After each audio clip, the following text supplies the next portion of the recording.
Welcome back to another podcast. Sat next to me today here at House HQ, I have Mr. Guy Armitage. What is the message? The message today, I think we're just going to dig into it. Dig straight in. Guy, you come from a rugby family. There's no doubt about that. Growing up, rugby was probably pretty prominent in your household. Tell us a little bit about that, growing up with brothers who have played at elite level of rugby just like yourself. I'd say rugby is a bit of everything. You're basically born into a competitive environment. You want to win at everything. Everything's a competition. But yeah, then being a few years older meant that I never won anything. So were you always the battering ram? Were you the youngest and the battering ram? I was the youngest until my younger brother was born. So does he play as well? Plays a bit amateur now. Yeah, but did before. Yeah. So is it 4 brothers?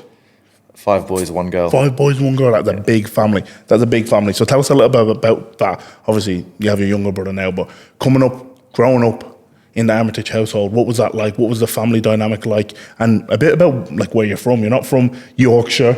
You're not from the north of England at all. So bring us up to speed a little bit about what that was like growing up in such a competitive environment and how that sort of shaped you into the man that's sitting next to me today. It's pretty much for as long as I can remember, being, say, chasing my brothers around. I've had like set role models in front of me from the moment I can remember. But yeah, I was going back to where I'm from, born in London, but my mum's from Trinidad in the Caribbean. My dad's English. He actually he went to a carnival in Trinidad. It's one of the biggest in the world. Got engaged to my mum 3 weeks later, got married 3 months later, and then, Guy Armitage. Guy Armitage is here now. Here he is, the man himself, Mr. Armitage is here. Yeah. What was it like, obviously having that dynamic of English and Caribbean growing up? Do you feel well connected to both sides? Yeah, because my mum hasn't lost her accent at all. So it's funny, bringing friends home, I know for the first few days they have no idea what she's saying, and they're just being polite and nodding, and they just basically end up with a huge plate of Caribbean food. Oh, how good's that? Listen, that's about as homely as it gets. So there's nothing like it, like a feed your mum cooks. Everyone reckons their man's the best cook as well, don't they? Like no one goes, you know what? Like, well, I don't like my mother's food. I don't think. But I think my mum is the best cook, though. The best on earth. Full stop. Yeah. Full stop. So obviously born down south, big family. What's going on? Are you always playing rugby growing up, or is it sort of something that came into your life? What age were you when you sort of thought, I'm going to make this my career, or I really, really enjoy this enough to have a dig at it? So growing up, played all sorts of sports. Had rugby, basketball, golf, tennis. I think just to keep all of us busy, we got put into anything that will give parents a free time, which I now understand. 60, you understand as a father now. Six kids in total, all up. So like that's going to be a mad house, isn't it? Like that's crazy. So you're playing every single sport. Yeah. Growing up, I think rugby was probably the main one growing up. Parents would just drive us around to these tournaments every week, and just in fair competition, we're like, so you can score the most tries this weekend. So like tournaments going on, you're like, oh, I got 13 tries. How many did you get? 16. I'm like, oh, maybe next time. So you're like, you're like competing with each other every week, and it's kind of, it's good. It's healthy in a way. It kind of gives you that drive. So you do want to be better, and you're like, that's what I want to do. I think the age I probably had a decision to make was when I was 13. I was at home in Devon with my parents, and a coach from London Irish, who was a teacher at a boarding school, Wellington College. He's like, why don't you try and get a scholarship here, and then you can train with us Mondays and Wednesdays. Savage. Yeah, so that's 4 hours away from my house. My dad was like, you don't have to do it, but if rugby is what you want to do, then this is probably the choice that you're going to have to make, but completely up to you. But I knew at that moment, I was like, yeah, I'm going to play rugby, so I'm going to move. Savage. Yeah. And I presume you got the scholarship. Yeah, So you moved to the Wellington College. yeah. So that's 4 hours from home. Is that the home of London Irish like development? Is that where the kids develop from? So this is new to me. This side of the game. Obviously, I know a lot about Irish rugby union and the school system and that, but the English side is sort of brand new to me. So what was that like? It was good. So at the time, two of my brothers were at London Irish, Dylan and Stefan. So they were already in the first team, and I was like, I want to follow in those footsteps. This is where I need to be. So yeah, I moved up with them. So I was immediately exposed to a professional environment. The coaching setup was unreal. You were there around the first team. You did what they did, and you really felt like they cared, and you were involved and there was a direct path to what was next, which was the goal was to get signed in the academy once you leave school at 18. Fantastic. And obviously you did that. By the time you sort of cracked it into the academy, were your brothers still at London Irish? So you had Dylan and Stefan, yeah? They're obviously legendary like players. I remember Stefan in particular that was about my age, because they're much older than me and a fair bit older than you. So what's the age gaps there? And were they still at London Irish when you finally cracked it? Stefan is 6 years older than me, and Dylan's 8 years older than me. So like far enough ahead, but at 14, Stefan being 20 and like Dylan 22, kind of they're involved, and I know where I need to be. So as I'm getting older, I'm like, I'm really looking forward to playing with you. So the first time I actually played with them was in a sevens tournament, kind of midway through pre-season as Middlesex Sevens. Oh, savage. Don't do it anymore, but they played it at Twickenham Stadium. Class. Yeah. That first time playing at Twickenham? For me, second, the Daily Mail School Cup. So I played there when I was 15 or 16. So I got called up with someone else in my year to play for the under-18s. Unbelievable. Yeah. Unbelievable. So you're playing in sevens tournament with your brothers. Obviously, have they sort of carved the path for you, showed you? Do you feel like you learned lessons off their lives, watching them do what they did to crack the game at the level that they cracked it at? And obviously, did you feel like you could walk behind them and not have to, I suppose, would you call it cushion the fall, or not have to make the mistakes that they may have made? Because I know when I was coming through academy, geez, if there was something dumb to do or something to learn, I did it. Like when I first landed over here on trial at Huddersfield Academy, on my days off I was doing like 4 or 5k treadmill runs and leg sessions, and I didn't know what I was doing. Do you know? So do you feel like having them as role models helped you walk the path, or do you still feel like, nah, I had to get my own bumps and bruises either way? I think they were there for guidance. So before I moved up at 13, 14, London Irish asked me if I would come up to do a pre-season. Dylan was like, enjoy it, because once it starts, it's non-stop, which now I understand. Now, you've had a long career now. Once you're on the roller coaster, you can't get off, can you? 20 years later, now I understand that I've not had a summer without training. Ever. Yeah. Ever. Yeah. You've either been in rugby union pre-season or bang in the middle of a rugby league season every single year, forever pretty much. Yeah. So now, looking back, I completely understand where he's coming from, and it probably was. I had a great summer in Devon. I was at the beach. I was enjoying it with my friends. Probably my last normal summer. And little did you know what you're getting yourself into. But that sort of brings us obviously where we are now, but not to get too far ahead of ourselves. When you did move up to London Irish, did you live with your brothers, or did they put you in boarding? Boarding school. And what was that like? Like you're a young fella. You've just got taken away from home. Because I left home just before my 18th to 17th. And that was tough. But obviously I've had a lot of life lessons. I knew how to cook by that age. You know, I sort of had a little bit of me wits. When you leave at 13, 14, you're naive to the world. You're just going through puberty, you know. You're not really in one aspect ready to move away from home. So what was that like when you first leave your parents? It was difficult. But I knew my last month, couple of weeks leaving school, saying goodbye to my friends, I knew I was leaving my comfort zone. When I showed people what school I was going to, they're like, "Oh, you're off to Hogwarts," and I was like, "What?" And like it does look like Hogwarts. To be fair, it was completely out of my comfort zone. It was thousands of pounds a year to go to and everything. Like I was like rugby was my armor. I rocked up. No one really asked where I lived or anything else. They're like, oh, he's here to play rugby. And so like with everything, I kind of led by being a rugby player. Yeah. Which has been good, but it's also now in a way not held me back, but now life has to go in the other order because you're a father, you're a family man now. Yeah.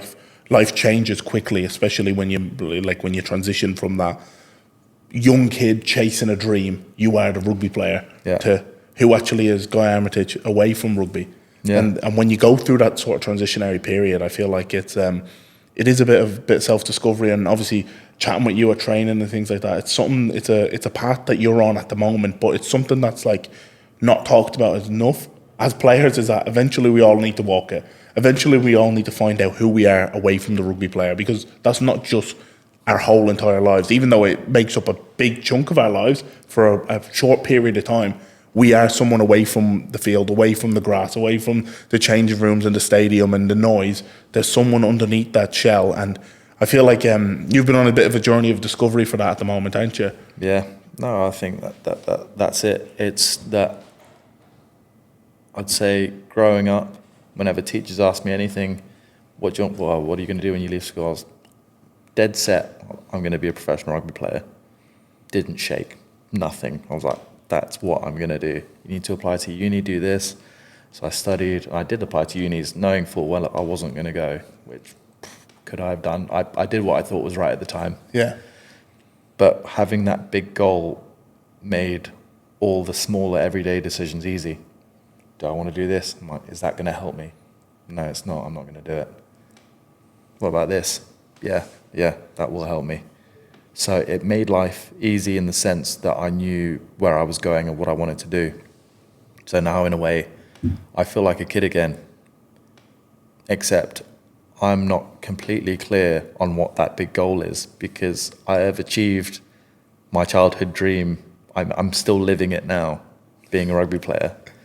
So now what I need to figure out is what is that big goal? Like now it's probably a question I put off up until now. So it's kind of, journey of discovery. It's interesting, it's scary, it's exciting. Like it's going to be different, and I'm in a way forced out into the open to figure out who I am and what I've got to offer the world and who I am without rugby, which I feel is someone that's got a lot to give, and I want to help people. So that's probably the base of what I'm building off.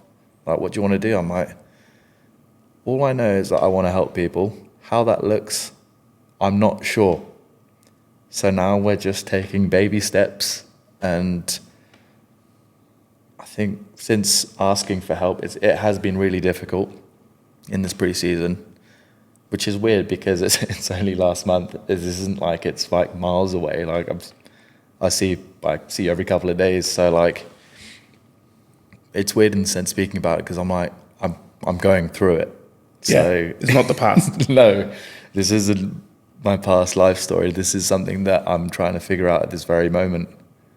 So I probably spent the first month thinking, I can do this. I'm strong. I'm just going to figure this out, which is not the case. It's been really difficult settling into a completely new environment, move countries, and just trying to be a rock. I'm like, I'm going to provide for my family, but I'm also like, what am I doing? Yeah, so. It's a scary paradox, isn't it? When you don't fully know where you're going, but you know that there's a direction you want to go in. I feel like just going back to what you touched on initially, like when you're a young kid trying to make it as a rugby player, the decision between right and wrong is so easy. Do I get smashed on the weekend? No, because it's not going to make me better at rugby. Do I eat McDonald's or do I eat steak? I eat steak because it's not going to make me better at rugby. It's a simple linear equation that gets you towards your goal, and you've been riding that roller coaster for basically, as you said, 20 years? 20 years since you moved up as a kid to getting through London Irish, and then now you've come to this crossroads where it's like, okay, I want to be a strong father, I want to be a good partner, and I need to go through this journey of self-discovery for myself, but I don't know where to start with, because it's not straightforward. It's not as easy as people think as going, oh, just do this. Yeah. Because the toughest thing, and I think it's awareness. The awareness piece is the hardest thing, because being aware and self-aware is actually a curse in a certain element. In a certain element, it's a gift. It's the best thing on earth. Like the only difference between us and apes is self-awareness. You know, we have a conscious state on.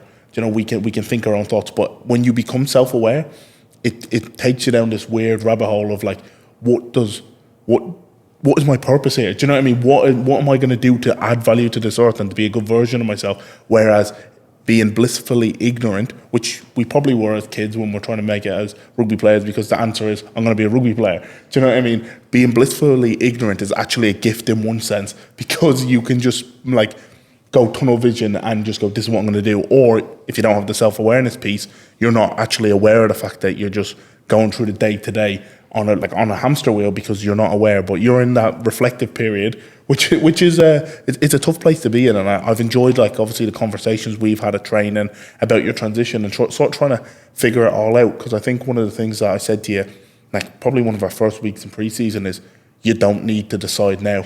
Just enjoy the slow, because like you said, when this rugby roller coaster stops and then the next one picks up whatever you decide to do, it's gonna be quick again, and things are gonna be going and going and going. So I said to you, just enjoy the slow, enjoy watching your son go up. You know, enjoy those little things. But it's been it's tough reflecting on it, isn't it? Yeah, no, it is really difficult. But I do remember, I think it was our second training session, and you're like, don't rush into it. But in a way, it kind of built a sort of guilt, because I'm like, I should be working, and I can be working. Millions of people just work doing stuff that they don't like doing every day. But I'm also certain that I don't want to do something that I don't want to do. Yeah. So I'm fighting with myself. I'm like, I could do anything, but I don't want to do anything. So I'm trying to piece together what that thing is. Yeah. Yeah, it's that awareness, isn't it? It's that awareness of the things that you don't want to do, or that you don't want to just go into that life of just cruising, you know what I mean, of just doing something you don't really enjoy, and then getting into it's habitual, isn't it? Because all of a sudden you're just on the hamster wheel. You're on the hamster wheel. You're doing something you don't enjoy. You're like, I don't really like this, but it's not bad enough for me to not do it. Do you know what I mean? Sometimes it's okay to be in something like a really shit situation, because you're like, I want to get away with that. If you get yourself into a career where you're like, I don't really think this is giving me any, it's not serving me as a person, I'm not really enjoying it, but it's not actually that bad. That's when you're in that nice comfort area, you know what I mean? Because you know that you have a bit more to give to the world, but it's not so bad that you're like, I really need to get out of this job, you know what I mean? Especially alongside rugby as well, because you have rugby and like you have a salary from rugby. It's like, oh, this is all right, you know, but that's a scary place to be, isn't it? Yeah, it's the free time you have. Yeah. The difference between training in the evening as opposed to the morning, huge. Massive.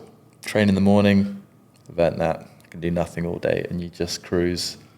Flip that round, you're doing nothing until 4. You're like, what am I doing? You're like, what am I doing? And you start, you just overthink. Yeah. And you're like, who am I? Yeah. You're like, where am I going? And it's weird. So I think it's just been clouded by the emotions of it all. Yeah. For ages.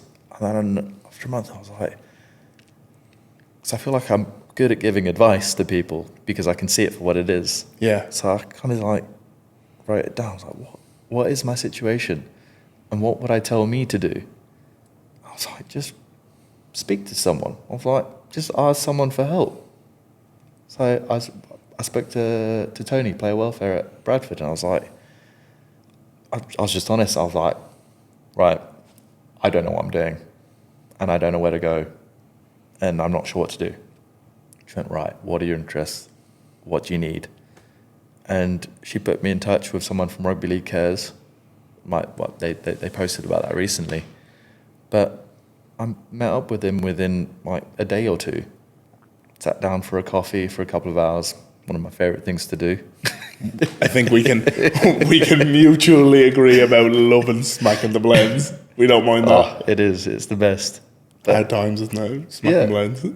It's just a setting for beautiful things, for the mind to open. The God's beans, as I keep calling them, God's beans. God's gift to us are the good beans, mate. Trust me.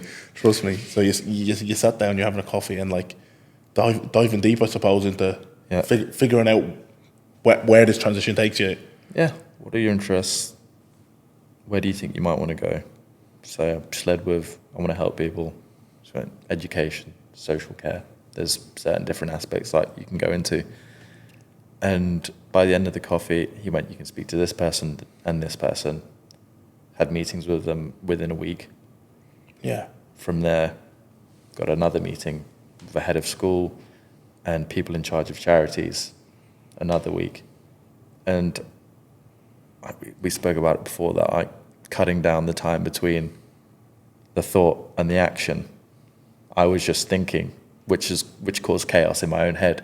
For sure. But this last month, I've had meetings planned for the week after, and I've just been stepping forward. And before I've realised, I'm now at a point where they're like, we've got this job or this job, and now I have a decision to make about jobs. Whereas a month ago, I didn't know what I wanted to do. But just by being open and vulnerable and saying, look, I don't know what I'm doing, someone's just like, right, speak to that person, and they've gone, we'll go here. And now looking back, I'm like, I made progress, and I know what I'm doing now. I don't know where it's going to lead, but I feel like it's going to benefit me as a person to learn and be open and be willing to be new at something, which is a scary thing as a rugby player. You don't like being bad at anything. It's our comfort, isn't it? It's our comfort. We know what we're doing. When you go to training, you know you're going to do rugby. You're not going to do ballet. It's nice. Whereas you have to become a beginner again. That's it. At whatever you choose to do. What am I willing to be a beginner again at? Yeah. What is my why for doing that? For looking like just being a beginner. What's my reason for being in this situation? And I feel like I've now made peace with what that is, and now I think I'm getting a clearer image of what I want moving forwards, and all of this is just part of the journey, growing and building to that point. I know what I want is like bigger. I'm not sure what that looks like yet, but seeing the boys around training kind of go ahead, like you setting up this podcast, like Keezy setting up Heist, like someone I met in France when I first met them, one of the amateur boys, he told me about his dream to set up a restaurant with his mates, like during COVID. Within a year, they opened a food truck. Within 2 years, they're like, we're going to open a restaurant. And it's been 4 years now. They do weddings, everything else. And like, I feel proud that like, I was like, I remember that conversation. Yeah. And it makes me feel good inside to like see people chasing their dreams. So like, it inspires you to like, what's my thing? Like, I want to do like a thing. Like, yeah, for sure. Just watching people chase dreams, like I'm proud of it. Like we just met, but I'm proud of you for this. This is cool. Like this is amazing. Oh man, I appreciate that so much. And I knew like from our first conversations, mate. Well, I think at first one I didn't realize if you were French, Aussie. From that I couldn't put my head on it. Couldn't put my finger on it. But from our conversations from there, you've been very supportive. And I think the two things that are the biggest from everything you just said is the thing that we keep going on about, myself, you, Keezy, all the boys that train, is cutting down the time between the thought and the action. Like I said, let's film a podcast, and then a couple of days later we're sat down here. Do you know what I mean? Like, because I was like, this man's about to get very busy in his life. I knew that, and I was like, Keezy's had a busy day today, so I was like, how can we make this work? Do you know? And the other thing is just to start walking. I can guarantee you, if you stay still, nothing happens. If you stayed at home thinking, I wonder what I'm going to do, in a month's time, you go, you're still wondering, but you've not started walking. And I always say this to everybody. I say it to clients. I say it to people who reach out asking about how to start something, how to be a rugby player, anything. I say, start doing something and pivot again. Do you know, as soon as you started walking on this path of self-discovery, you started to make inroads on what you're trying to do. It may not be the end goal straight away, but you started walking, you started reaching out to people pivoted you towards the right direction, and then all of a sudden, in a month's time, you've made so much progress, whereas the previous month, you were just like, I don't know what I'm doing. Do you know? So God, life, whatever you want to call it, rewards action, always. Always. Action is always rewarded. Positive action. Yeah. Positive action. Like if you decided to do a lot of heroin and sat around it, that probably wouldn't have worked. You know what I mean? But you know, you get the principle. But yeah, God always rewards action, mate. And that's why you're sat here now with more of a vision on where you want to go.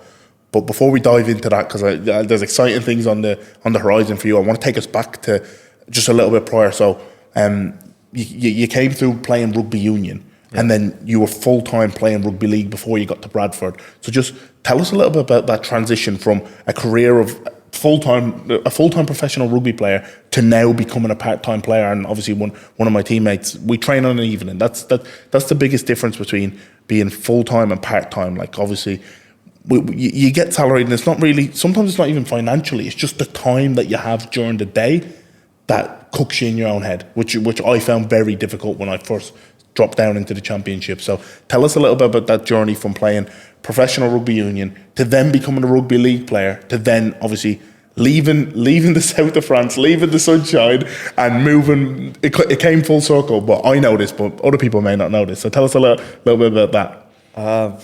Yeah, so rugby union, it's what I started doing at the age of 4. It's been the goal. The lifelong dream achieved. That's the lifelong dream. Sign academy. You play in the Premiership. Played for England under 20s, like runner-up in the World Cup in Italy. Like they're things that I've not thought about in years. But looking back, I'm like, if I told myself I was going to do that at like 10 or 11, I'm like, that's beautiful. I got to like represent my country, and then from then on, play on TV, like have commentators like say your name and everything else, like you're playing with your mates. As a job, like it's wild. When we have promos and everything else, and you speak to people like, oh, so what do you do? I'm like, I just play rugby, and like no, yeah, but like, what else do you do? I'm like, oh, I just play rugby. They're like, it's amazing. I'm like, yeah, it is. It is amazing. But that you get caught in some moments in the bubble, and the boys are like, oh, we've got con today. We're like, oh, we've got this and that. But the moment you step out and you're like, I'm playing rugby for a living, and this is amazing, and I've got to do that for 14 years. Like, that's like I get to train and get jacked with my best mates and get paid. Yeah, it's mad, it's crazy. No, it's the best. And like as the years went on, just got to a point. I was 27. This was 6 years ago now. Just how things work. Someone passed my phone number to a rugby league coach, Lee Radford, at Hull FC. He called, and I was like, I thought it was just like a cold call. I'm like, send me a message that like, hi, it's Lee Radford from Hull FC. I was like, I got the weirdest message. I spoke to my dad. I was like, I got the weirdest message today. Lee Radford, and I'm like, had a Google basically. Like, you're like, what's going on? Yeah. Because in fairness, like, because I came from a rugby union background as well. Like the rugby league world and the Super League and the North, like up around here, like and a club like Hull FC, like that's not even on the radar, is it? Like I never heard of these clubs or anything like this. And I'll hold my hand up. Like maybe I was a bit ignorant, but I didn't know anything about English rugby league. I heard of the NRL and big names like like Sonny Bill and people who come across the rugby union, like Ben Teo and people like that, Yeah. But I was completely oblivious to the game played in the Northern Hemisphere. Do you know what I mean? Yeah. You know what I mean? In this side of the world. So anyways, go on. It's like, I was like, oh, I'll probably give him a call, like, see what he actually wants. But it's weird because I've never had a clear path into rugby league, which is why I'd never tried it. But looking back at my time, I've been exposed to huge rugby league players. Shantae Harpe came to London Irish when I was like 18.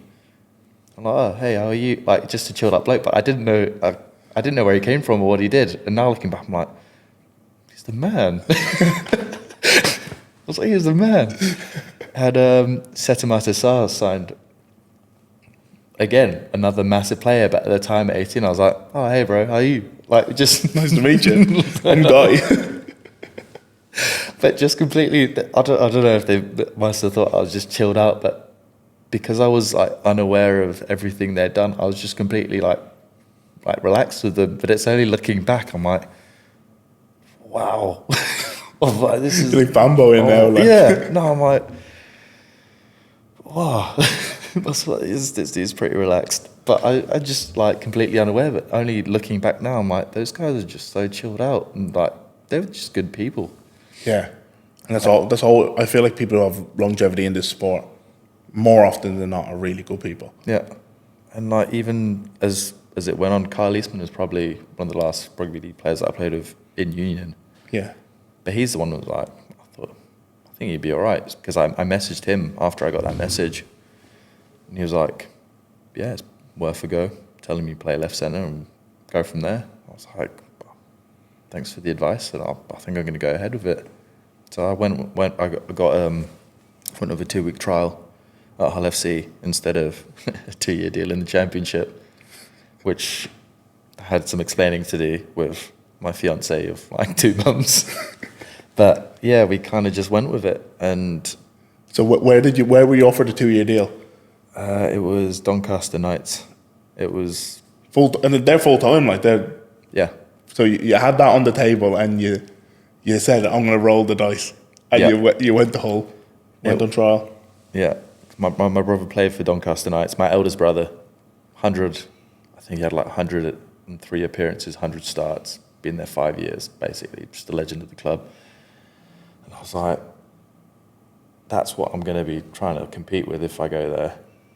Or I could go off this way and see what I'm about. Carve your own path. I was like, don't know where it's going, but I think it's going to be pretty cool. I'm about to step into something that I don't know. So I went that way. And do you feel like, just before you go on, do you feel like you were ever in the shadows of your brothers? Or do you feel like there was always a pressure and expectation on you to perform because obviously they were like playing England international? So that did you feel that pressure? Or looking back now as you're a bit older, do you feel like it was more self-inflicted, if there was any? I think it's a bit of both. The moment I decided that I wanted to be a rugby player and go to boarding school was the moment I felt exposed as the younger brother of these guys and someone that's going to grow up to do big things. Like, my brothers were always supportive. They're like, oh, he's going to be better than both of us. And like, you supported brothers, but as you're growing up, you're like, you've got a few caps between you. You've won the European Cup 3 times in a row. And like, the expectation is just built higher and higher. Even in school games, I had parents go, Armitage, like, you're crap. And I'm like, that's a school kid, like. It's like 14 years old. That's wild. As I'm growing up, the expectations build on as I'm getting ready to leave school, and my brothers are just kind of just achieving more and more. I'm like, it kind of got to a point where I was like, not a realization, but I'm like, I can't play to try and achieve more than them because it's going to break me. Yeah. Like, I need to figure out why I'm playing rugby now because this is too hard to basically, it's not like an impossible dream, but I'm like, everything has to be perfect from this point on for me to be even close to this, which things weren't, like, had injuries and whatever else. So I kind of just had to find why I was playing, or like go back to be a kid. And as much as the competition was healthy growing up, as an adult, I was like, this isn't good for me, and this is probably going to break me if I don't just let go of these expectations and just enjoy it and enjoy your own journey. Yeah, be the player that I am, and yeah, just enjoy your own journey, basically. Yeah, for sure. And I think that, like, with injuries, expectation, your surname, like, it is external pressure, but you're walking your own path, and that probably did. Maybe you didn't know. Maybe subconsciously that contributed to your decision to take a 2-week trial. But the thing about that is that nobody knows your journey and nobody knows you as an individual. The people who pass the comments, the commentators, do you know what I mean? The people who write the articles going, the third Armitage brother, or whatever it may be, do you know, they're not walking in your shoes. They don't know what went on behind closed doors. They don't know how you, like, your view of yourself and your view of that pressure coming inwards. Do you know what I mean? That's the bizarre thing and I suppose in a way, it's probably easier to be older. Because you don't have to look at your 2 older brothers who are like a good few years older than you, going, "Geez, this is going to be tough. Like, this is going to be tough." People are going to think, "I'm going to have to do that. What if I'm not made for that?" You know what I mean? And that is, as an only child, that's something I've never experienced. I always wanted brothers, but I can't imagine like how hard that must have been to sort of have people always comparing you to just because you're related. Like you don't even play the same position. Yeah. Do you know what I mean? Like it's like it's completely different. But so, anyways, you decide you're going to take the trial. Yeah.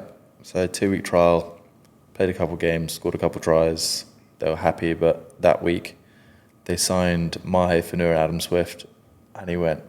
I was like, before he had spoken to me, I was like, that's not good. Yeah. I was like, I'm pretty sure I was one of those spots. So, in your head, you're thinking, "Oh no, oh no." But he was completely honest, and he was actually like, "You need to play to gain experience in this game, and we can't promise you that here." So I kind of just sat in a hotel room, thought about it, and I just dropped another message. I'm like, "I'm still keen to continue this journey. Would you mind giving me some advice on what I should do next?"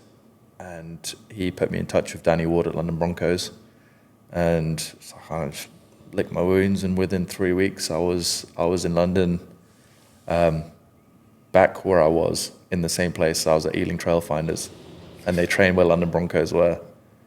So it probably felt like you ended up a little bit full circle. I actually remember I played London Academy there. Like that's where that was the base, wasn't it? Yeah. So were you at Ealing prior to all this? So you're like, "Oh my God, what? I'm just playing a different sport or training on different days in the exact same spot." Yeah.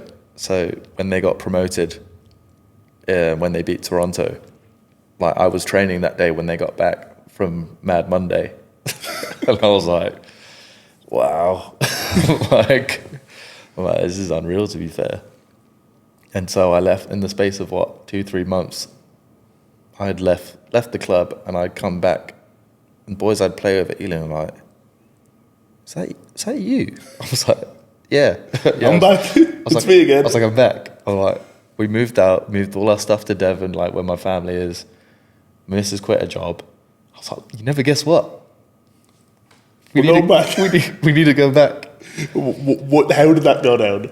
That was probably an interesting conversation, to say the least. I mean, but like years into like the rugby journey, like being with some of the players of rugby, she's aware that you have no idea what's happening from year to year, basically. So she did laugh, to be fair, and she was like, "Right, let's find a place." Like very much next step. Let's go. Yeah. Let's find a place. What's next? Find a place. Let's move back up. So we did. So you're at the Broncos. What year is this now? 2019. Yeah. So they're in the Super League. Yeah. They just got promoted. That was a mad game, by the way, that they got promoted in, like 4-2, no tries scored, all penalties, wasn't it? Yeah, mad, mental. So you're at London. You're in the Super League. First bit of experience in rugby league. How was that year? So off the back of like my couple of games, I was like, right, we'll keep going. First thing I had to do when I got there, run a Bronco. Under 5 minutes or you're not playing. That was the standard. So I had that, and the whole team watched before they got on a coach for their game. So I was just running on pure fear and adrenaline. Got the time. I was like, wow, I was mad. So I like, you need more game time. That was still the goal. They put me on loan to London Scholars against Doncaster, who I played for 3 weeks before for one of the games. And they were like, "Is that you?" I was like, "Yeah." I just kept appearing places. Like, you're like, "Is that you again?" Who do you actually play for? Yeah. just kept appearing places, and people were like, "What are you doing here?" I'm like, I just want to play, and that's what I was doing. So I played that game, scored a hat trick, lost by a drop goal. The week after, we're playing Catalan Dragons away, 4-day trip south of France, the trip you want to be on. Yeah, for sure. The coach has just gone, like, I think it'd be good for you to get to know the boys, like team bonding. So I'm going to bring you along as like 18th man. And I was like, excellent. You were like, train me on, let's go. I was like, yeah, we're going. So get to the airport, and it's funny, I've spoken about this before, but one of the players' passport was too damaged to fly. Who was it? So it's funny, because like people wouldn't know who that person was whenever I've spoken about, but he's in our team. No way. On our Bradford team, who was it? It was Nathan Mason.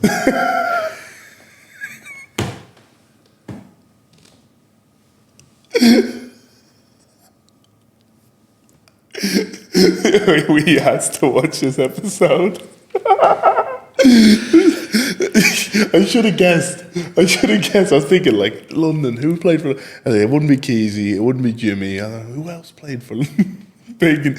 Oh, he's going to love that. So Big Natty's passport was banjaxed. Oh, we were in passport control, and he pulled it out. And the boys were like, what is that? And he was like, oh, I'll be fine. And passport control were like, no, I can put my finger in to the laminated bit and like touch your, like, you can't fly. And so they didn't let him on. So we laughed and we're like, they're actually not going to let him on.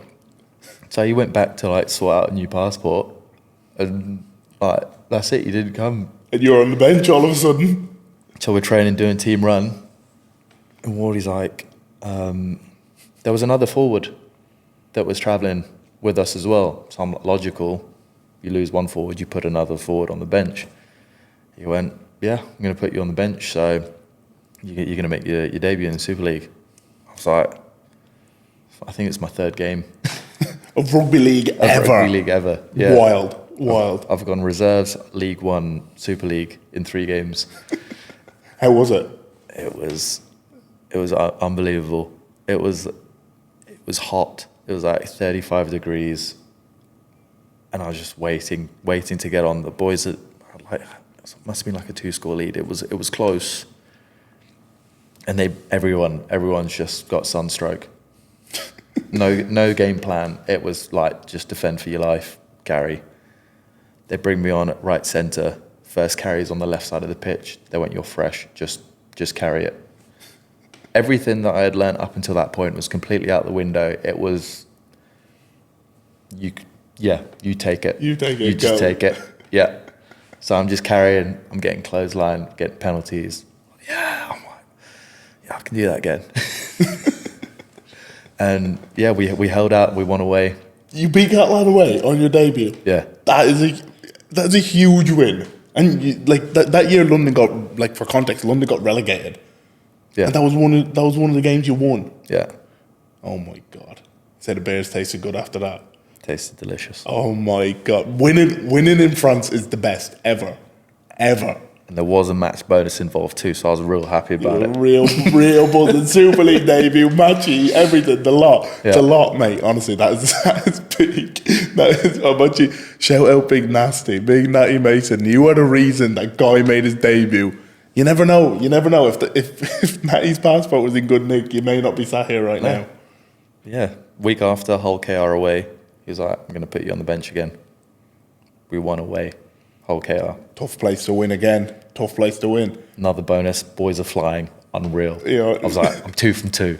Unreal. We're not getting relegated. Yes, you were like, yes, let's go. So how did that all pan out then? How did you manage to play a bit of Super League that year, or how many games did you finish up that season with? Well, I was there just the end of the season, so after that, I think it was just those 2 games. We had Wakey away, last game of the season. It was, if we win, we stay up. If not, then we go down. So there were 3 teams on 20 points that year. 10 wins. We got relegated. Yeah, I know. I remember. It was wild. It was wild. It was a strange end to the season. Yeah. Like it was a straight. Did it finish on points difference? Did it? Yeah. I remember that. Yeah, I remember that. It was a strange way to get relegated, to say the least. So then that takes us up to just before present time. So after London. Yeah. With COVID hit, I think we played like 5 games, and then the season kind of fizzled out. So from there, end of the season, I signed for Ottawa Aces, a team that never actually became a team. Became a team, yeah. Yeah, I think they're Cornwall now. Yeah, I remember that Ottawa Aces. That was wild, and like, obviously I have a Canadian passport, Canadian family, like half of me is Canadian. I was very biased towards the Canadian setup coming through the Ottawa Aces.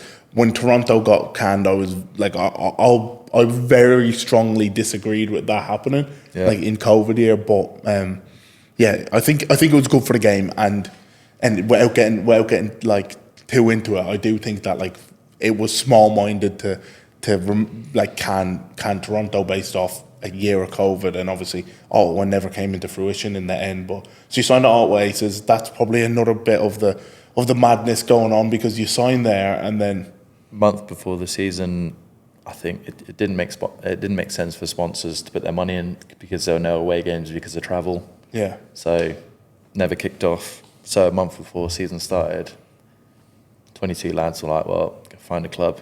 We're kind of like, pre-season starts in a couple of weeks. Who's going wet? So boys are just scrambling for clubs at that point. And where did you end up? One of the boys that I played with at London, Elwar Policier, got in contact. He just a great bloke, wanted to help. He was like, what can I do? So he's just phoning amateur clubs in the south of France. He's like, they need a player. Sponsor pulled out, didn't go there. The next day, phones me. He was like, I've told this team they need a fullback. So they're gonna call you. What do you think?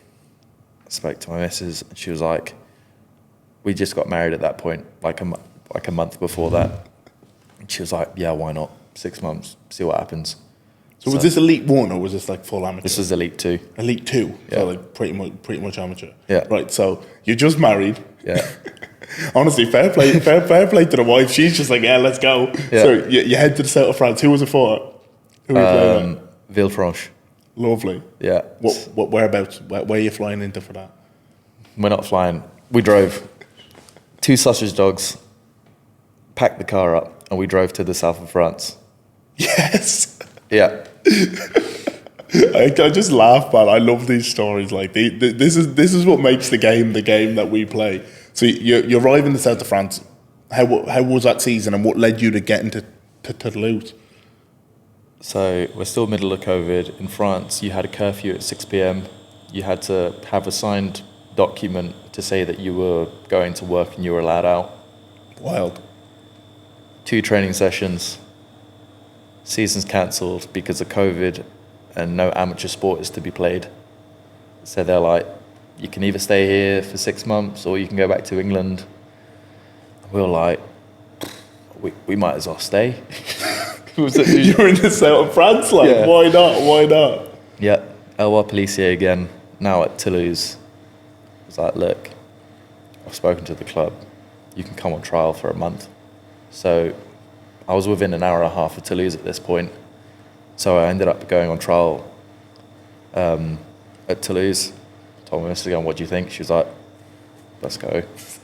C'est la vie, let's go. So we're living in this 2-bed flat in Toulouse, and a month has gone by, and they're like, yeah, sweet, we're going to sign you for the season.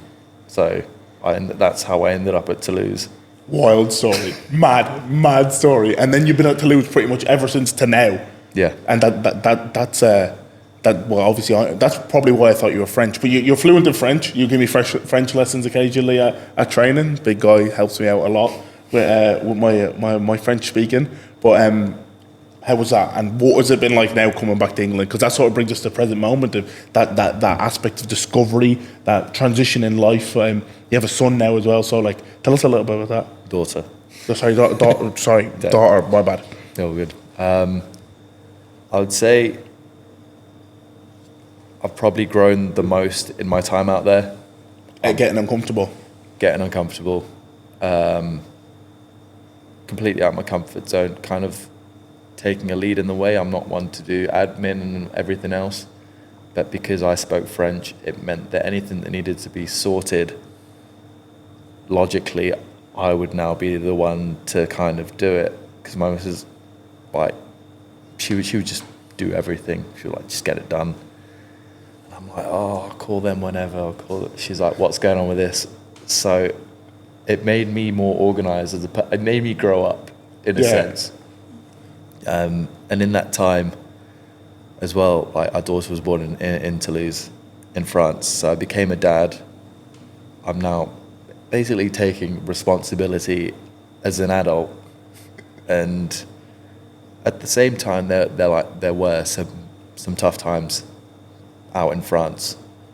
So I've kind of grown most in that sense, formed strong bonds, and I feel like I've like become the person I am today because of that trip in France. So I just got married, daughter. There's a couple of tough moments. I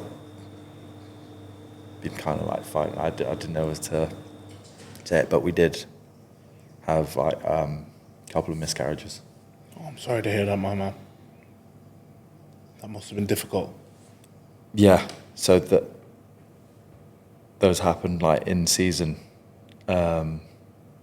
which was difficult because when it happened, I didn't really tell anyone. I kind of just turned up to training and just got on with it. Like you probably felt like you had to. Yeah. And do you think at the time, looking back, you wish you said it to someone? Do you feel like now? I feel like now knowing you'd say it to the lad you're closest with at training, but yeah, there's sort of this front that you feel like you have to put on that everything's all right. But life, there's more to life than rugby, especially when you're trying to have a kid, you're trying to start a family, you're trying to become that adult. Yeah. And when you're going through that shit, and then you're just expected to turn up to training with a smile and play on the weekend, like that can't be easy. Yeah. So like we have a daughter, but also we have this bad news. So we're like, I still need to turn up. It's not an option to just not turn up. Like I still need to be a good dad, a good husband. I still need to do my job. So I'm trying to balance that. But unfortunately, a few months later, it happened again. But this time around, it got to a point where I walked off the training pitch. And one of the boys were like, "Oh, are you injured? You hurt?" I just went, "No." I was like, "We lost a baby yesterday." And he just looked at me. He was like, "What?"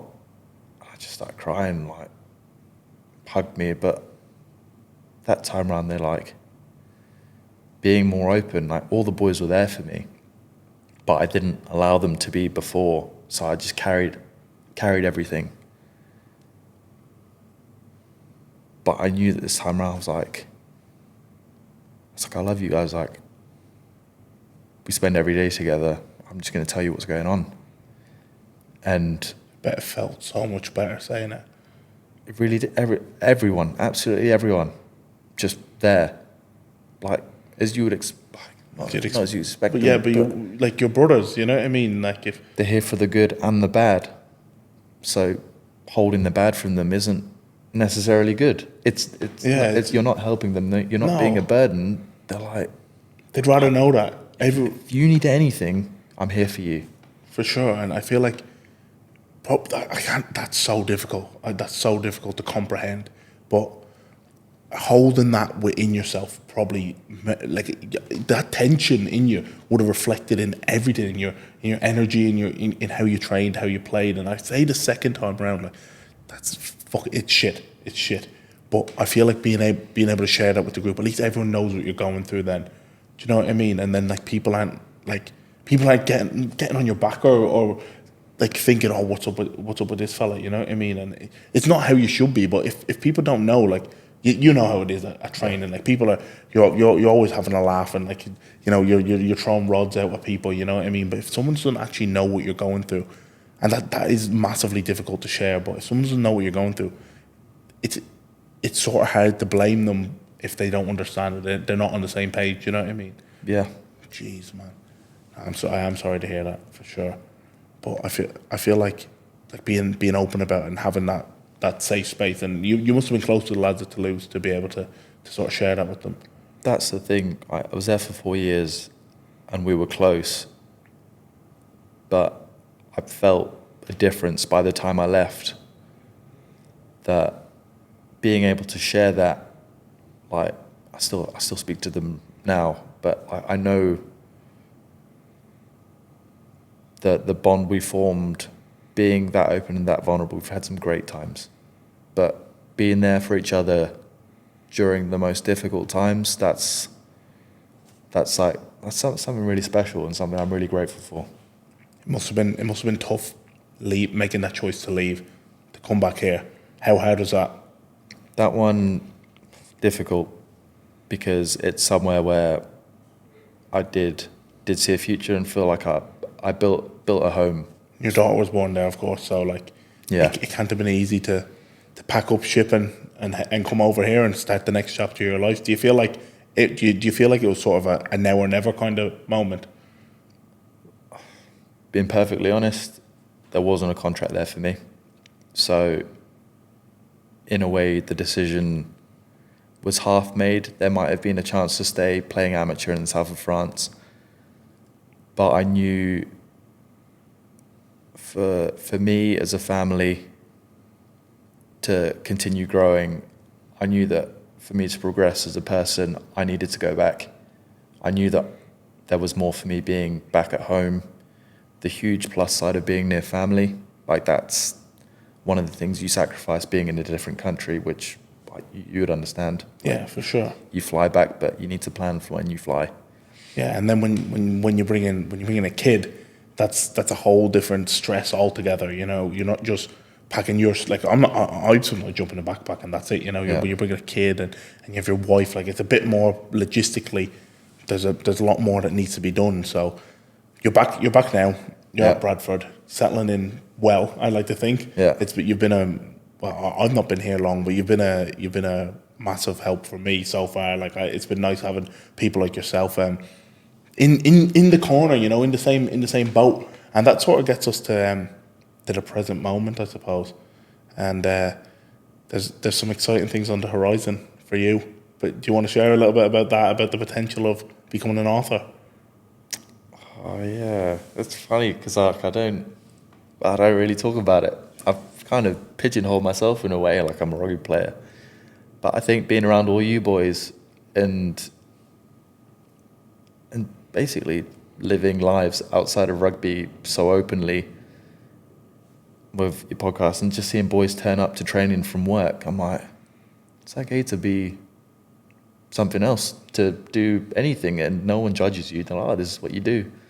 So yeah, I love writing. I love writing children's books. So I went to see a publisher a couple of weeks ago. My mum, because I've written some stuff years ago, and my mum was like, are you going to do this? They're holding me accountable for something that I kind of thought, if I don't talk about it, then I could probably just leave this. So it'll go away if I just pretend that I never said I'd do that. So everyone remembers. Yeah. So I've sent some stuff off. And he also, it's Phil Kaplan, the 4020 magazine. He also said if I wanted to kind of say practice, test out my writing, then I could write a piece for the 4020 magazine, which I did do last week actually. So I sent that off. So he said it was good. Whether that means that it's going to be in there or not, we'll see. But I think I might be making my debut in a magazine. So congratulations. Yeah. How sick is that? And I remember when you said that to me, you were like, I'm going to try this. And like, to be fair, like you're a laid back guy. You know, you're like, I'm gonna do this thing, and I'm like bouncing off the wall. I'm like, come on, fuck yeah, let's go.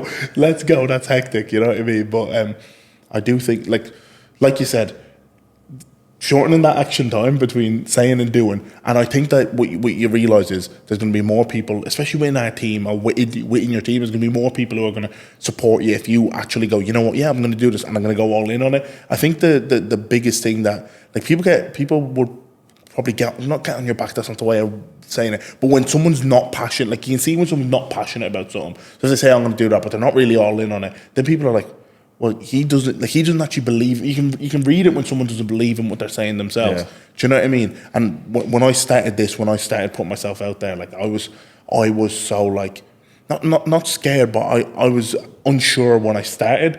But then like I became more sure from doing it. Yeah. Do you know what I mean? I was like, no, you know what? Like this is good. This is positive. There's positive feedback, and I'm sure like for yourself, if you're writing a children's book. Initially, you might be like, well, it's weird for me to say that I'm a rugby player and also an author. But then if someone like came up to you or you seen on Facebook or you seen a TikTok of someone saying, this children book, my son or my daughter or my kid or I got this for my little cousin and they love it. Then you go, oh no, I actually am meant to be doing this. There is purpose in that. Do you know what I'm kind of saying? Yeah. So like all of a sudden you're justified it.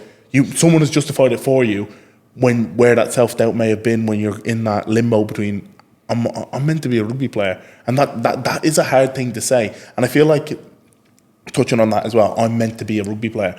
Like if someone's a rugby player but they have a handicap of 5 at golf, no one goes they're less of a rugby player because they're very good at golf. You don't get a handicap of 5 at golf from not spending time playing golf, but that's a fine thing to do.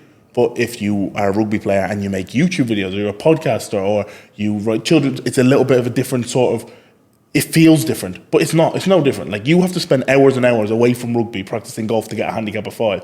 But that's like, yeah, you're a rugby player and you're sick at golf, like all-round athlete. Yeah. Do you know, but you have to get lessons, you have to play 2-3 times a week. Do you know what I'm kind of saying? But it's the exact same with any sort of side hobby, hustle, whatever you'd like to call it. In order to do something, you have to do it. But I know what you're saying about feeling that sort of stigma around doing something a little bit out of the ordinary or something a little bit out of that straight line of this is what a rugby player should do, and if you don't do that, like who are you kind of thing. Do you know what I mean? Yeah.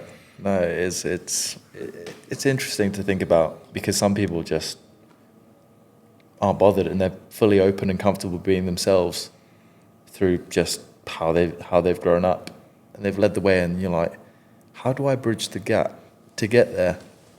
Sure. But it's like, say, of rugby, it's funny, is that a fixed mindset and growth mindset. Like growth mindset we have in rugby, definitely, if you practice something enough, you will get better at it. But fixed mindset is the thinking that you will never be good at it. Like, if I'm not good at this, then I never will be. But there's no set boundary that says that you can only grow in rugby if you do something more. Say, the more you do podcasts, you're going to get better at them. You probably feel it already. For sure. The more I write, the better I'll get. Like, it's not, I'm not good at writing, I'll never be good at writing. Exactly. It's the time spent doing that. And if I always say, I feel like I've said this on every podcast, but if you stretch your timeline out long enough and continue with persistence, you get better. Yeah. Like, and that is everything, and that is the road to self-discovery, and that is the element of finding who you are away from the rugby thing, and that's been huge for me.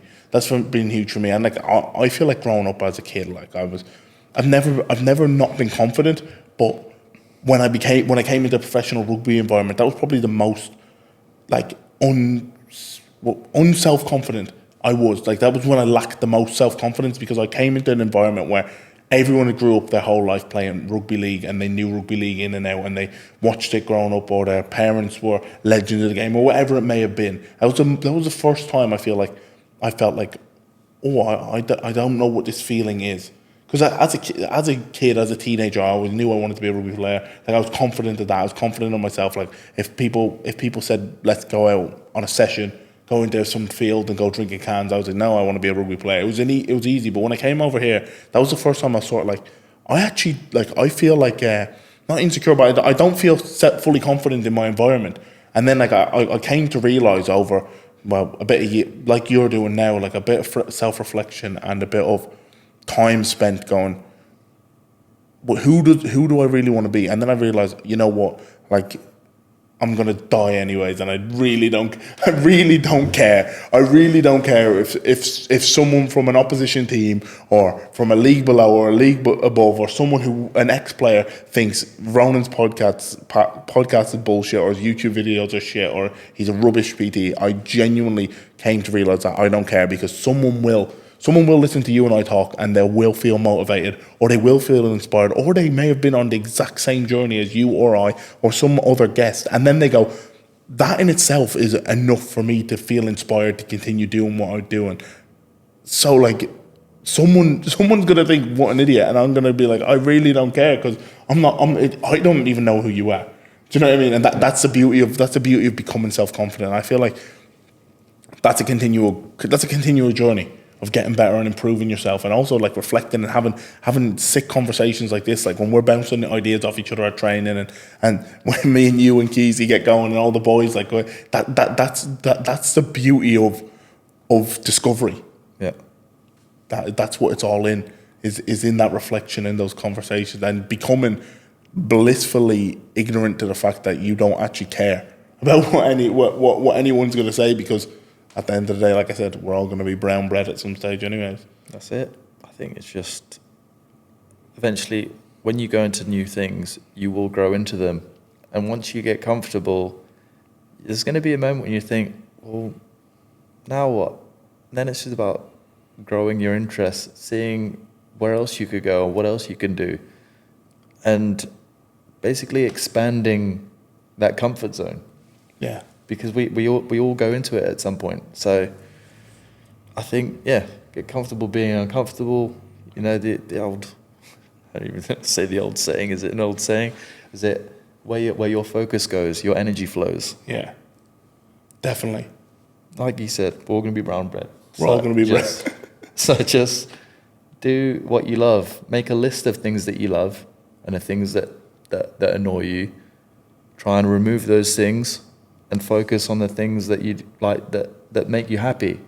So get pen and paper, put it in front of you, write it down. How can I do more of that? How can I add that into my day? And then, you know, here and there, just add those things, and makes everything a bit easier. I think I said that to you, didn't I? I said, did I say to you, what does a perfect day look like? What does a perfect day look like to you? And then how do you move the needle towards that day? Because at the end of the day, like, the perfect day probably looks a bit mad.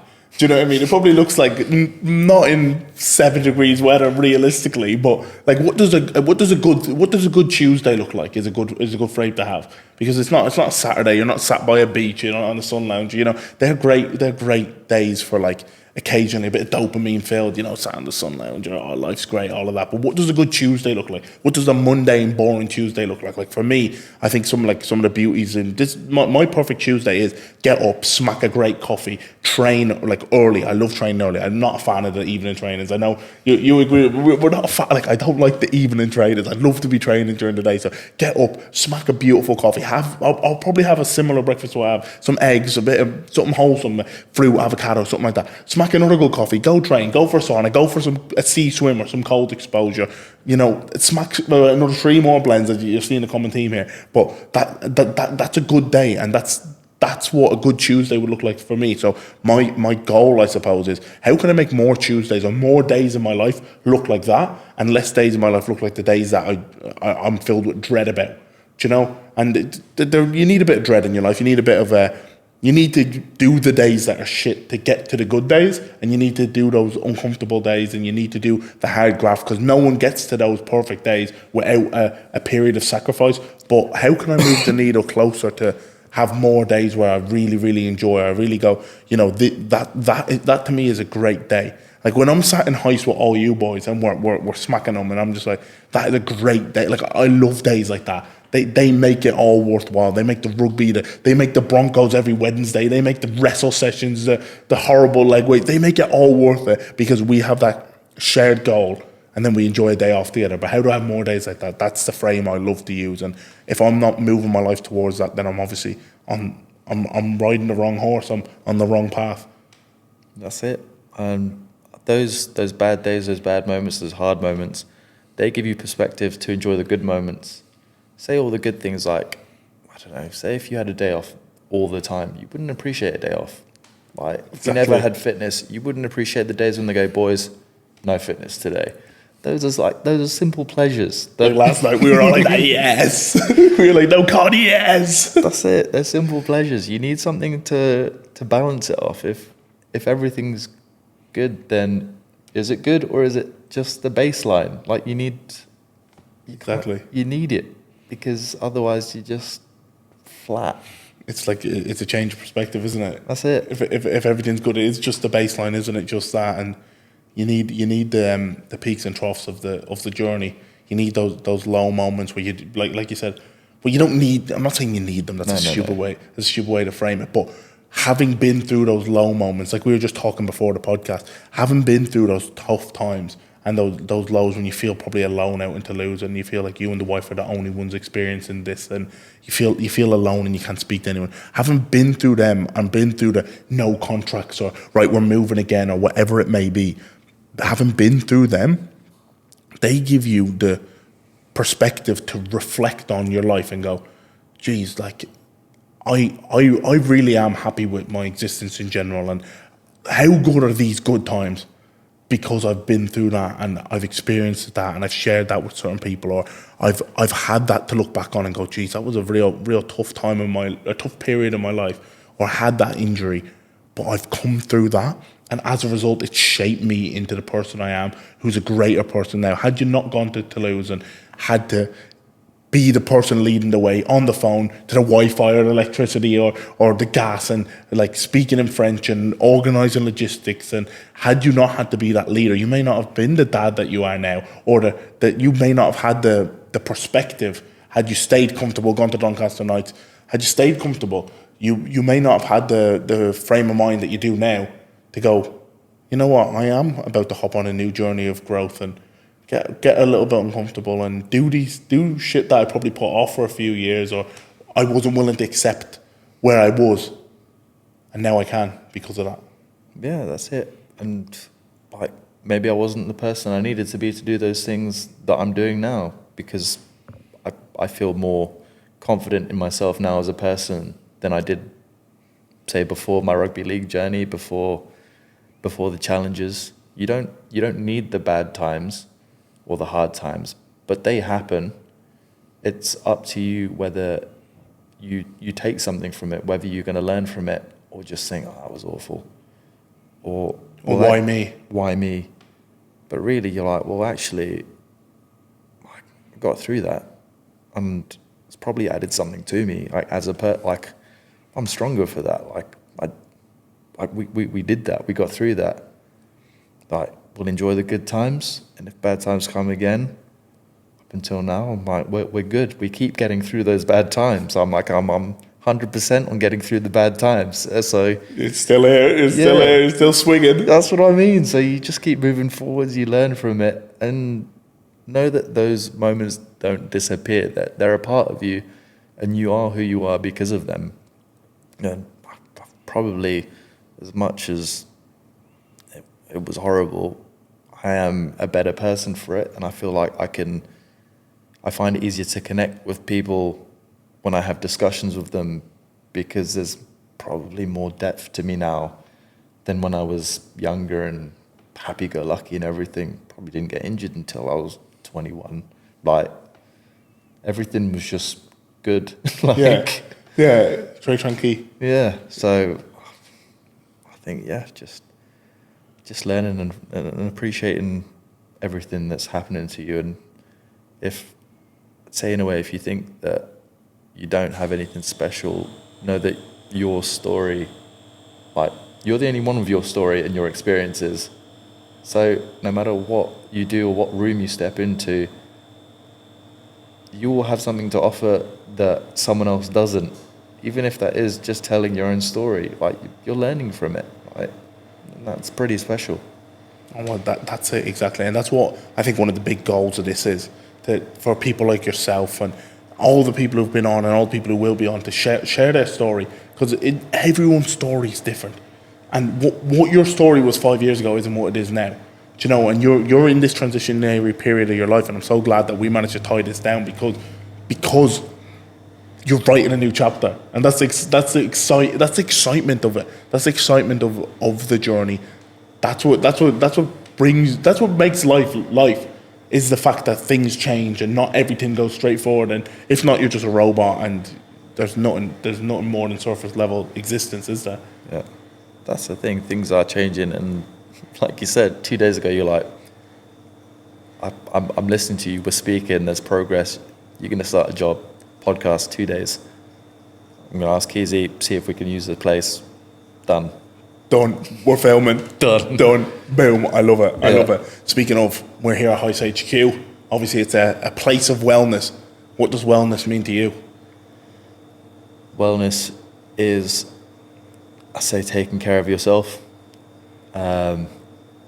making sure your cup is full before you pour into others. I love that. It's good to look after other people, but make sure you look after yourself first. Be kind to yourself. I think lately I kind of haven't been. I've put pressure on myself to be great, which was, I don't know, maybe too much of an expectation going into a different environment. But I think being kind with yourself, something I heard is speak to yourself how you'd speak to your best friend. If you were going through a tough time, I wouldn't abuse you for it. I would 100% support you. But look, you're going through this, it's not going to be too bad, whatever you need. We'd figure it out, take a moment, don't stress. So just, I don't know, just that voice in your head that you spend all your time with yourself. So I think be kind to yourself is probably the main thing. Be kind to yourself. Don't be afraid to ask for help. If you don't know, someone does. And if they don't know, they put you in touch with someone. It's just how it works. Someone knows knows the answer you're looking for. But if you don't ask, you don't get. So it's be kind to yourself. Don't be afraid to ask for help. Just be a good person. Exactly. I think we'll leave it there. Guy Armitage, that was a serious message. Thank you, my man. Thank you very much.